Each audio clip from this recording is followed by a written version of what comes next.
Hello everyone, स्वागत है आप सभी लोगों का टीटी एकेडमी पर। मेरा नाम है तरुण तिवारी। बच्चों, आज का जो हमारा लेक्चर होने वाला है one of the most important topic है, जो हम मूल अधिकार कवर कर रहे हैं। इसी को आगे बढ़ाते हैं अपने लेक्चर को। और जैसा कि हम लोगों ने देख लिया है कि हमने आर्टिकल 12, आर्टिकल 13, 14, 15 एंड 16, 17, 18 एक तरीके से राइट टू इक्वेलिटी और 12, 13 आपका उसके पहले का, तो इतने सारे लेक्चर्स हमने कवर कर लिए, आर्टिकल्स कवर कर लिए हैं।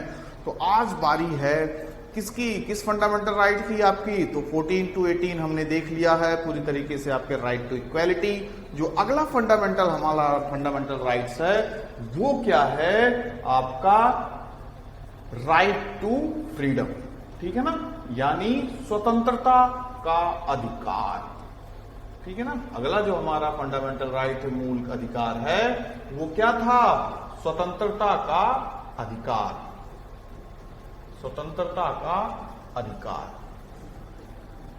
तो अब हम इसमें देखेंगे कौन कौन सी ऐसी बातें दी गई हैं, कौन कौन से ऐसे अधिकार दिए गए हैं जो हमें पूरी तरीके से स्वतंत्रता की आजादी आपको देने की कोशिश करेंगे। आपके किसके द्वारा, संविधान के द्वारा, कि आप पूरी तरीके से स्वतंत्र हैं अपनी बातों को रखने के लिए, पूरी तरीके से आप स्वतंत्र हैं सम्मेलन करने के लिए, स्वतंत्र हैं आप पूरी तरीके से कहीं बसने के लिए, घूमने फिरने के लिए। आप मतलब कोई रोक टोक नहीं है अगर शांतिपूर्ण ढंग से आप हर एक तरीके से एक अच्छे सिटीजन्स की तरीके से व्यवहार करते हुए आप सारे कार्यों को करते हैं। तो जो आर्टिकल 19 है, 19 से 22 तक पूरी तरीके से आपका क्या कवर करेगा, आपका स्वतंत्रता का अधिकार। ठीक है ना, आर्टिकल 19, 20 एंड 21 एंड 22 चार आर्टिकल्स आपके आने वाले हैं आपके किसमें, स्वतंत्रता के अधिकार में। तो आज बारी है जो हम कवर करेंगे इस लेक्चर में आर्टिकल 19। ठीक है ना, आर्टिकल 19 को कवर करेंगे। तो आर्टिकल 19 में जो है आपका अनुच्छेद 19 में हमें 6 तरीके की स्वतंत्रता संविधान देता है। ठीक है ना, तो जो पहला स्वतंत्रता है, जो पहला फ्रीडम है, आपको क्या देता है, right to freedom of speech and expression. ठीक है ना, क्या देता है आपको, right to freedom of speech and expression. यानी आपको पूरी तरीके से स्वतंत्रता देता है, आजादी देता है। किसका, हिंदी में इसको कहोगे आप वाक और अभिव्यक्ति की स्वतंत्रता। ठीक है ना, वाक और अभिव्यक्ति की स्वतंत्रता आपको देता है संविधान, स्वतंत्रता। ठीक, तो इसमें कौन सी बात है, right to freedom of speech and expression, यानी आप अपनी बातों को रख सकते हैं दुनिया के सामने, चाहे सोशल नेटवर्किंग साइट्स हो, लोगों के बीच हो। यानी आप अपनी बात जहां पे गलत हो वहां पे आप सही बोल सकते हैं कि नहीं ये गलत हो रहा है, किसी खिलाफ आप बोल सकते हैं नहीं आपकी बातें नहीं सही हैं। तो आपके जो एक्सप्रेशंस हैं, आपकी जो अभिव्यक्ति है, उसको आप एक्सप्रेस कर सकते हैं डिफरेंट मूड्स पे। मीडिया में क्या हो रहा है, दुनिया में क्या हो रहा है, कि आपके क्या व्यूज हैं। तो ये आपको पूरी तरीके से इसकी आजादी है। जहां पे आपको बोलने से मना किया जाए, जहां पर आपको अभिव्यक्ति आपकी एक्सप्रेस करने से मना किया जाए, तो आप सीधा बोल दो भैया देखो आर्टिकल 19 के तहत हमें पूरी तरीके से आजादी है, आप इस पे किसी तरीके का हमारे ऊपर क्या नहीं कर सकते, उंगली नहीं उठा सकते, या हमें इसके लिए आप मना नहीं कर सकते, चाहे कोई इंडिविजुअल हो चाहे कोई डिपार्टमेंट हो। ठीक है ना, ये तो हो गया आपको 19A के तहत, यानी आपको दे दिया गया कि right to freedom of speech and expression. ठीक है ना, उसमें भी आपको ध्यान में रखना है कि इस तरीके से कोई गतिविधि नहीं करें। आपको पता चला कोई ऐसा कुछ एक्सप्रेस कर दे रहे हैं जिससे देश की एकता अखंडता को ही खतरा है। तो जैसे आपको आर्टिकल 14 to 18 में हमने बताया राइट टू इक्वालिटी में एक्सेप्शन से, तो इसमें भी एक्सेप्शन है। एक्सेप्शन इन द सेंस कि आप अपनी बातों को इस तरीके से रखिए लोगों के सामने, अपनी अभिव्यक्ति को, आजादी को इस तरीके से एक्सप्रेस कीजिए कि किसी को ठेस न पहुंचे, न देश को न किसी इंडिविजुअल को। ठीक है ना, तो ये आपको आजादी है, आराम से उठाइए। फिर दूसरा क्या आपको आजादी दिया गया, फ्रीडम दिया गया, right to freedom of speech and expression के बाद right to freedom of assembly. ठीक है ना, फ्रीडम ऑफ असेंबली, यानी आपको असेंबली वगैरह भी बनाने की स्वतंत्रता है। ठीक है ना, सम्मेलन वगैरह करने की भी स्वतंत्रता है। सम्मेलन करने की स्वतंत्रता, यानी अगर आपके अंदर एक लीडरशिप क्वालिटी है, आपके अंदर अगर किसी चीज को लीड करने की क्वालिटी है, लोगों को लीड करने की क्वालिटी है, तो लोगों को इकट्ठा कीजिए। आपके सामने अगर पता चला आप महंगाई के खिलाफ आवाज उठा रहे हैं, या देश में जो और गतिविधियां हो रही हैं जो बांटने के खिलाफ आपको नजर आ रहा नहीं, ये समाज के लिए अच्छा नहीं है, तो आप लोगों को इकट्ठा करके सम्मेलन, लोगों को एकत्रित कीजिए कि हम इसके खिलाफ हैं, सरकार के खिलाफ धरना देंगे, आपके जुलूस निकालेंगे, नहीं ये गलत हो रहा है, ठीक है ना।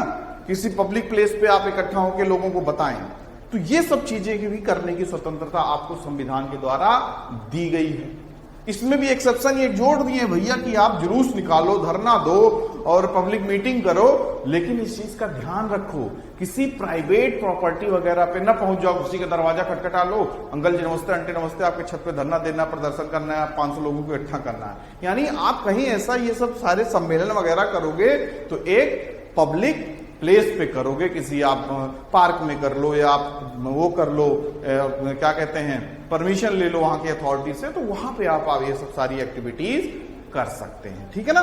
ट्रैफिक को ध्यान में रखो, ये नहीं कि पता चला शाम को 5 बजे 6 बजे या जब भी यहाँ पे ज्यादा ट्रैफिक हो आप निकल लिए जय श्री राम करते हुए, पता चला सब को दिक्कतें हो रही। तो हर चीज को आपको ध्यान में रखना है। बाकी पूरी तरीके से आप आजाद हैं अपनी बातों को रखने के लिए, सम्मेलन वगैरह करने के लिए, ठीक है ना। तीसरा आपको क्या ऑप्शन देता है, आपको फ्रीडम देता है, फ्रीडम ऑफ असेंबली के बाद फ्रीडम ऑफ एसोसिएशन, ठीक है ना। फ्रीडम ऑफ एसोसिएशन यानी सभा बनाने की स्वतंत्रता, ठीक। ये भी आपको संविधान के द्वारा एक क्या मिला हुआ है, आजादी मिली हुई है, स्वतंत्रता मिली है। फ्रीडम ऑफ एसोसिएशन, सभा बनाने की स्वतंत्रता। तो इसके अंतर्गत आप क्या कर सकते हो, यहां पे तो लोगों को सम्मिलित किए, अब आप अगर चाहो तो सम्मिलित मतलब ये जो लोगों का सम्मेलन किया आपने, एक क्लब बना लो, एक पार्टी बना लो, एक पार्टनरशिप बना दो, एक ट्रेड यूनियन बना दो।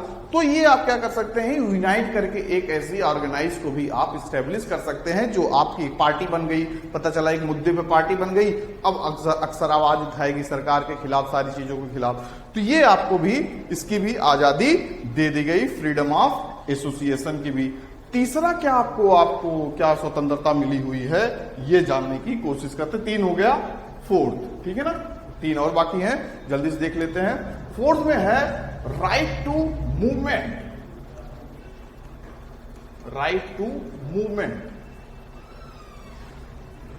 इसमें क्या आपको फ्रीडम दिया गया है, इसमें आपको ये फ्रीडम दिया गया है, right to freedom of movement, कि आप देश में किसी भी जगह पे आपको क्या किया गया है, विचरण करने की स्वतंत्रता दे दी गई है। विचरण करने की स्वतंत्रता, ठीक है ना, करने की स्वतंत्रता, ठीक है ना। Right to freedom of movement, freedom of movement यानी देश के किसी भी भाग में आप घूम सकते हैं, टहल सकते हैं, विचरण कर सकते हैं, नॉर्थ साउथ ईस्ट वेस्ट, कहीं पर भी आपको किसी तरीके का रोक नहीं रहेगा, एक्सेप्शन के साथ। भाई ऐसा घूम फिर रहे हो, पता चला साथ में कुछ रखे हो, किसी को मार दिए, पीट दिए, कुछ फेंक दिए, सारी चीज, इन सब चीजों को ध्यान में रखना। शांतिपूर्वक ढंग से आप पूरे देश में कहीं भी आओ जाओ, घूमो फिरो, ठहरो, किसी भी तरीके का आपको रोक नहीं है, ठीक है ना। तो जब आप घूम फिर रहे हो तो आपको एक और फ्रीडम दे दिया गया, right to freedom of residence, ठीक है ना। रेसिडेंस यानी बसने की भी स्वतंत्रता आपको दे दी गई, बसने की भी स्वतंत्रता आपको दे दी गई, ठीक है ना। अब क्या है कि जब आप पूरी तरीके से घूम फिर रहे हो तो साथ साथ दुनिया देश में कहीं पर भी आप जाके रिसाइड कर सकते हो, बस सकते हो, रह सकते हो, इसकी भी स्वतंत्रता संविधान ने आपको दी है, ठीक है ना। कहीं पे जाके अपना घर ले लो, कहीं भी जाके साउथ ईस्ट वेस्ट, कहीं पर भी जहां पर भी आपको मन हो वहां पे आप जाके बस सकते हैं, किसी भी तरीके का रोक टोक नहीं है। फिर उसके बाद लास्ट है आपका, क्या कह रहा है, फ्रीडम ऑफ प्रोफेशन, ठीक है ना। फ्रीडम ऑफ प्रोफेशन यानी आपको व्यवसाय वगैरह भी आप अगर कहीं करना चाहते हैं तो उसकी भी आपको स्वतंत्रता दे दी गई है कि आप देश में या कहीं पर भी किसी भी भाग में अपना कोई प्रोफेशन, कोई बिजनेस, कोई आप करना चाहते हैं तो पूरी तरीके से आप स्वतंत्र हैं, आप अपने प्रोफेशन को कर सकते हैं। ठीक है ना। तो ये सब आपको आजादी, बस वही है कि एक्सेप्शन सबके साथ जुड़ा है कि कोई ऐसी गतिविधि, कोई ऐसा बिजनेस प्रोफेशन ना करो समाज को, देश को आपसे दिक्कत हो। ठीक है ना।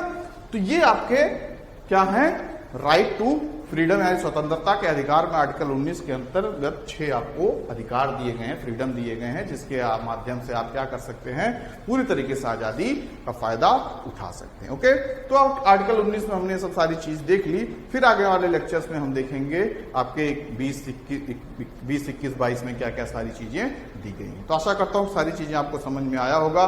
चैनल को लाइक कीजिए, सब्सक्राइब कीजिए और ज्यादा से ज्यादा शेयर कीजिए। Okay, thank you to all of you, good luck.